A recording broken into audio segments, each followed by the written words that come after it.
He was just saying what a blast you guys had on set, and So how is it you make working some with Boris videos. Kodjoe? Oh man, it really it's hard. I think it's harder for others to work with us than we just take over. We just like between the two of us, you don't need anything else. We just have our own show.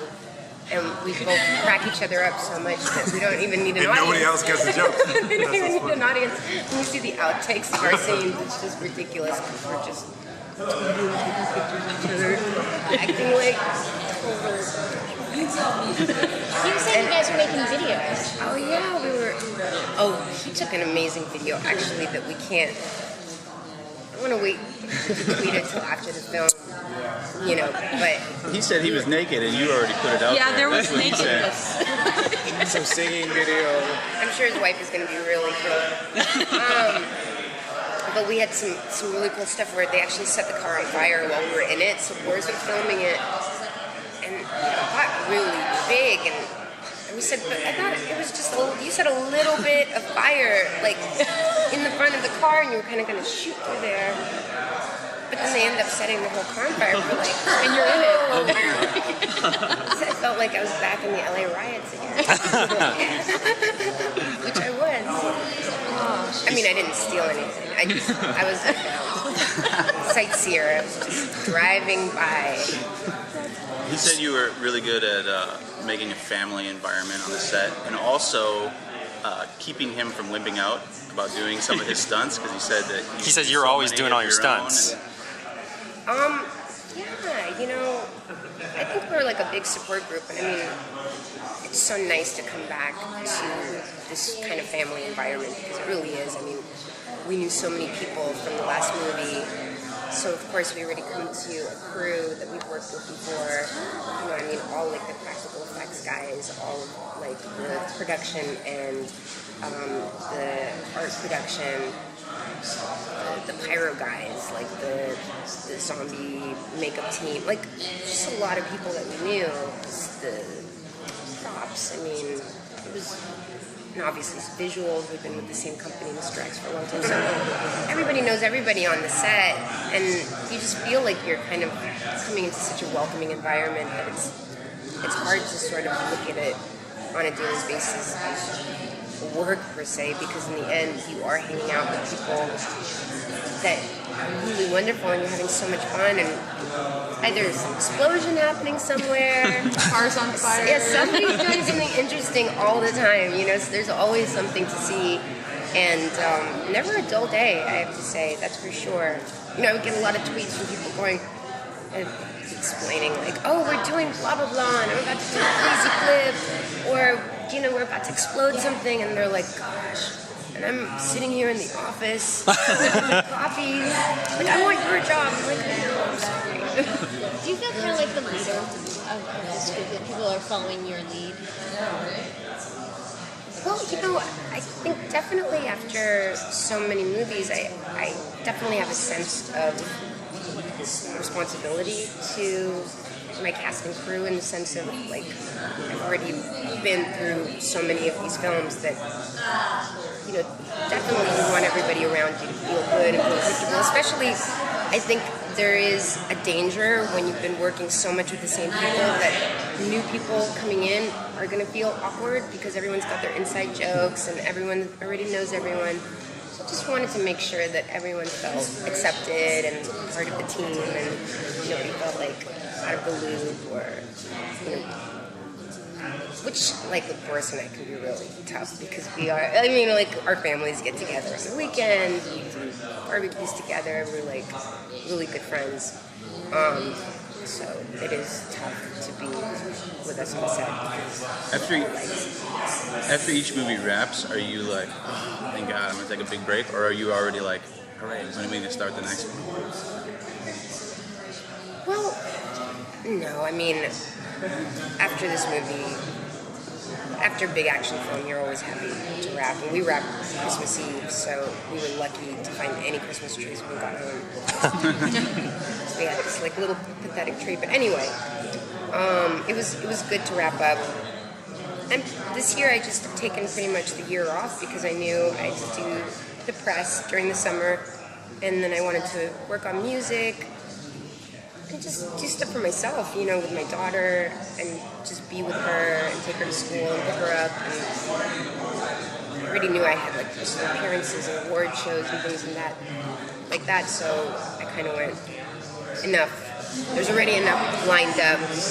How old is your daughter? She's 4.5. So do you watch a lot of like cartoons, and I'm assuming you're not watching Resident Evil with her, but No. Yeah, I mean, my daughter watches cartoons. I figured. I mean, sometimes she'll see like the trailers, but she's friends with all the zombies anyway. So she's like, oh, that's my friend. And then she would ask her dad, like, because she would help like put the blood splatters on. They were like these stickers.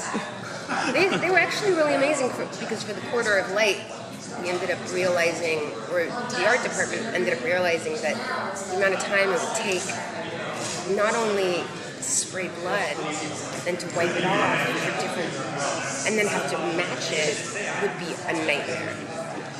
And so they made these amazing, and I think they need to like market them as stickers. I've seen at WonderCon, and it does not look like a sticker at all. Because it's incredible, and they're kind of like see-through sheets of red stuff. So, and they come on like a piece of see-through paper, and so she's like, "Can I help?"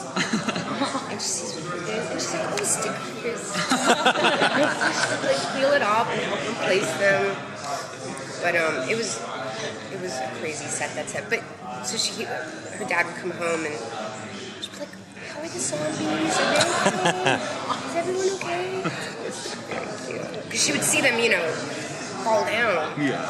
She's like, "Are they okay?" Speaking of Corridor of Light scenes, a lot of those stunts look really difficult. I mean, you're doing, you know, like flips and kicking people while you're flipping. And Yeah. did you find any of those stunts particularly difficult, or did you? Or just so used to it? Stunts are always tough. I mean, like, I think I even was tweeting after before one of them, and I remember feeling this nervous, like, so nervous because I knew there was this big flip that I had to do and knock the guys while I'm in the air, and the set, because the way we shot, we could only afford to have, I think, like 15 feet max of the Corridor of Light, and one side was open so we could shoot in profile, but then it was designed in a way that you could pretty much shoot from whatever angle and it would look the same, right? So for that particular stunt, we had to turn, so like let's say, you know, here's the corridor and we're going up and down. Now we had to turn so the camera is actually going up and down and we're turned vertically. Okay, so the stunt guy is at the very edge of the corridor and the other dude's behind me. And I was so nervous. And they laid down mats and he had his friends behind him. But I don't know, there was something that just scared me. I just imagined maybe that it was real and that my kid would really affect him. And he was like, but I got really scared that he was going to go over the edge of the set, you know? And, you know, when you finally get to the set and do it, it's so different from rehearsal because in rehearsal, you're in a room and you've got your sweats on, but now with the costume, and then suddenly you're like, oh, with my armbands, they're getting caught in the wires. Can I take them off? I was like, well, it's going to cost a lot to put them back in. If you take them off in post. Like, okay. Because they're making me really nervous. I feel like they're catching.